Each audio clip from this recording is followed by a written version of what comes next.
Hello everyone, I hope everyone is doing great. आज मैं बात करूंगा हमारे एक्सपेंसेस के बारे में। कितने हमारे एक्सपेंसेस होते हैं डाउनटाउन में रहने के लिए, क्या हमारा एवरेज मंथली एक्सपेंसेस हैं, and how much we can expect when we get a job here. Taxes कितने होते हैं और इनिशियल डेज में कितने खर्चे होते हैं। I will try to go through all these topics one by one. सबसे पहले हम कवर करेंगे हमारे एक्सपेंसेस। सबसे बड़ा एक्सपेंस है रेंट का। We are paying around $2,000 per month for our apartment rent. यहाँ डाउनटाउन टोरंटो में रेंट्स बहुत ज़्यादा हैं और आपको बहुत ही ज़्यादा पे करना पड़ता है। $2,000 इज एवरेज प्राइस है। आपको अगर डाउनटाउन में रहना है तो आपको इतना रेंट देना ही पड़ेगा। You have option to move to suburbs, but then आपका ट्रैवलिंग टाइम बहुत ज़्यादा हो जाएगा और विंटर में आपको काफ़ी प्रॉब्लम फेस करनी पड़ेगी। रेंट के बाद दूसरा सबसे बड़ा एक्सपेंस है हाइड्रो इलेक्ट्रिसिटी का। हाइड्रो के हमारे अब तक के एक्सपीरियंस के अकॉर्डिंग मंथली एक्सपेंसेस आ जाते हैं अराउंड $50 to $60। विंटर्स में ये खर्चा ज़्यादा हो जाएगा और हमारी एक्सपेक्टेशन है कि अराउंड $100 के आसपास पर मंथ इसके एक्सपेंसेस आएंगे। On the average you can say around $80 पर मंथ फॉर हाइड्रो। हाइड्रो के बाद हमारा अगला खर्चा है ग्रोसरीज का। हम ग्रोसरीज यही हमारे पास में एक स्टोर है वहीं से करते हैं। आप अपना खर्चा कम करने के लिए ढूंढ सकते हैं कोई ग्रोसरी स्टोर जो भी आपके आसपास है, सो दैट यू पे लेस फॉर ग्रोसरी। हमारा ग्रोसरीज का खर्चा है अराउंड $50 to $60 पर वीक। इतना हमारा वीक में खर्चा हो ही जाता है ग्रोसरीज के ऊपर। ग्रोसरीज के बाद नेक्स्ट खर्चा आता है इंटरनेट एंड फ़ोन का। इंटरनेट सर्विसेज यहाँ पे बहुत ही महंगी हैं compare to India. We are paying around $55 for our internet connection. हमारा ब्रॉडबैंड कनेक्शन है जो, उसके लिए हम $55 पर मंथ पे कर रहे हैं। इंटरनेट के अलावा हमारे phone we are paying around $160 for both of us for our cell phones. Internet और फ़ोन सर्विसेज बहुत ही एक्सपेंसिव हैं यहाँ पे और सारे ही सर्विस प्रोवाइडर अराउंड इतना ही चार्जेस करते हैं। अगर आप सिंगल हैं तो आपका ये खर्चा कम हो जाएगा और अगर आपकी फैमिली बड़ी है तो आपको ज़्यादा कनेक्शंस लेने पड़ेंगे और आपका खर्चा ये थोड़ा ज़्यादा हो जाएगा। इन सब खर्चों के अलावा नेक्स्ट खर्चा आता है ट्रैवलिंग का। हमारे पास कार नहीं है and we are trying to avoid car for first year. हम टीटीसी का पास यूज़ करते हैं। टीटीसी मंथली पास पूरे टोरंटो सिटी के लिए वैलिड है। हम उसको जितनी भी बार यूज़ कर सकते हैं, जितनी भी बार टैप कर सकते हैं टोरंटो सिटी के अंदर। हम 151 पे करते हैं पर पर्सन फॉर दैट पास।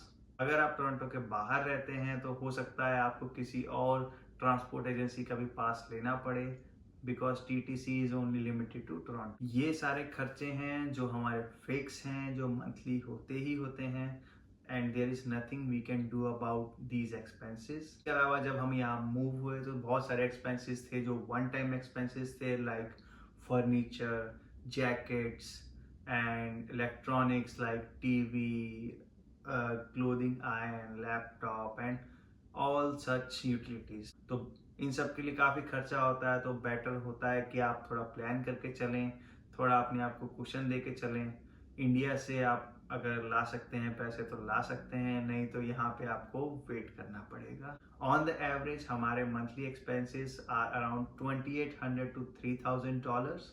कुछ मंथ्स में इससे ऊपर चला जाता है, नीचे तो कभी मैंने देखा नहीं, but around 3,000 you can expect is monthly cost living in core downtown area. किसी ने कमेंट्स में सवाल पूछा था कि क्या सैलरी एक्सपेक्ट कर सकते हैं, क्या यहाँ पे टैक्स स्ट्रक्चर है और कितना सैलरी टू एक्सपेंसेस रेशियो है। You can use the link in the description. उससे आप आपका average monthly in hand salary calculate कर सकते हैं। कनाडा में taxes compared to India same ही है, कोई ज़्यादा फर्क नहीं है। I will give you an example of 70,000। Let's say if you are earning 70,000, you can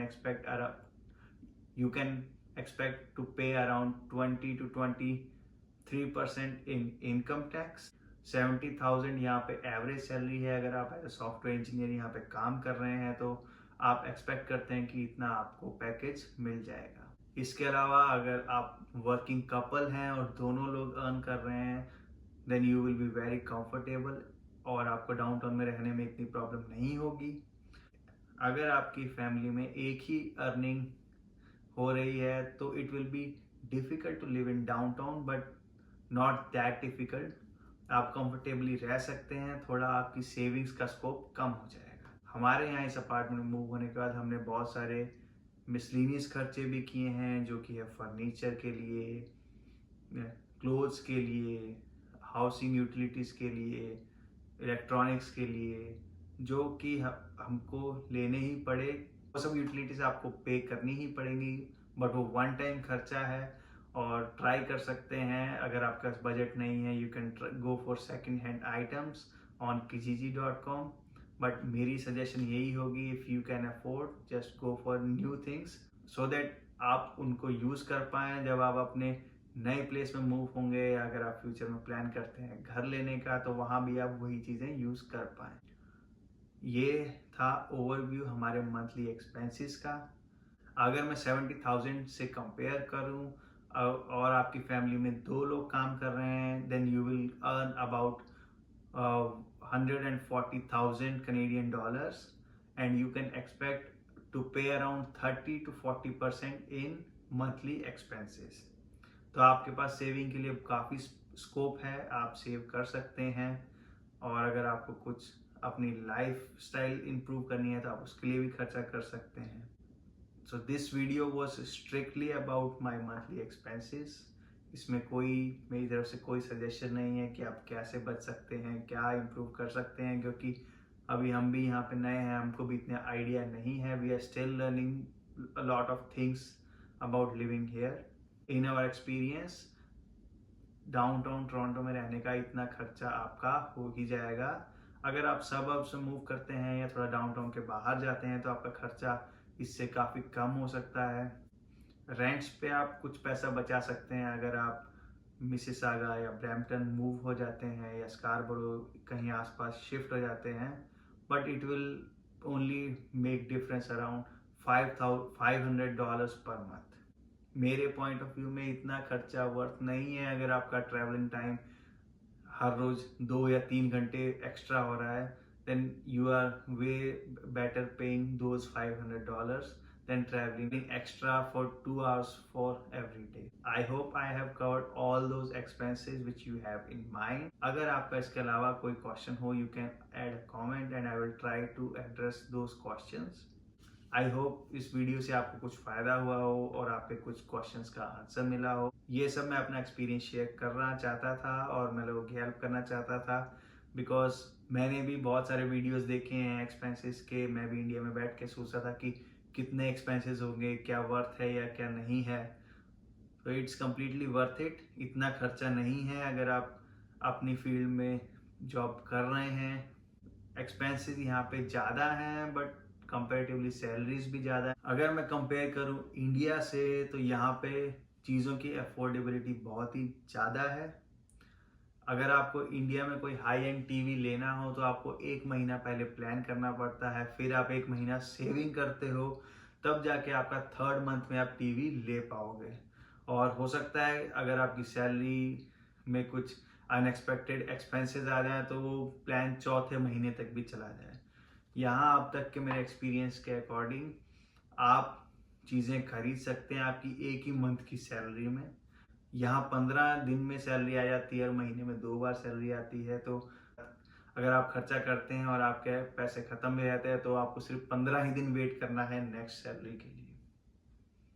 अगर मैं कंपेयर करूँ इंडिया से तो यहाँ पे एक फील गुड फैक्टर आता है। यहाँ पे हम वो सब चीज़ें भी ले सकते हैं जो इंडिया में ऐसा लगता था कि बिल्कुल आउट ऑफ रीच हैं। अनलेस आप इंडिया में 4 लाख रुपए मंथली ले रहे हैं तो यहाँ आने का कोई फ़ायदा नहीं है।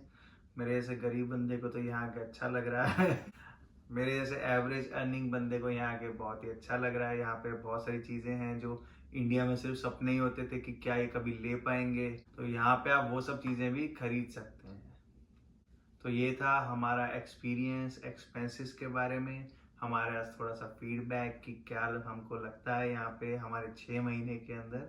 आई होप आपको ये वीडियो पसंद आए और इससे आपके कुछ क्वेश्चंस के आंसर्स मिलेंगे।